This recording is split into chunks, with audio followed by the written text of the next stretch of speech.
گارز در مقابلش قرار داره. ارسال یامان، موقعیت برای اویارزابال قصاری به چرخه، ضربه ویلیام. علت‌ها در مقابل هم دیگه قرار گرفتن. فرصت برای گل دوم و اینم گل دوم. نفر به نفر لامین یامال، حرکت به سوی توپ، ضربه یامال، توپ مانیا رو به دوست یامال. ویلیامز، فرصت گل چهارم، اینم چهارمیش. چه خبره توی شهرش.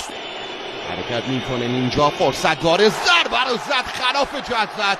کار یامال فکسر، بازی چشم نواز، فرصت گل پنجم. یکی یامال بگیره. البته حملات مجدد روی دروازه فرانسه نمیبینه. یه ضربه قشنگ بود، یه سوپر بازیکن بارسا.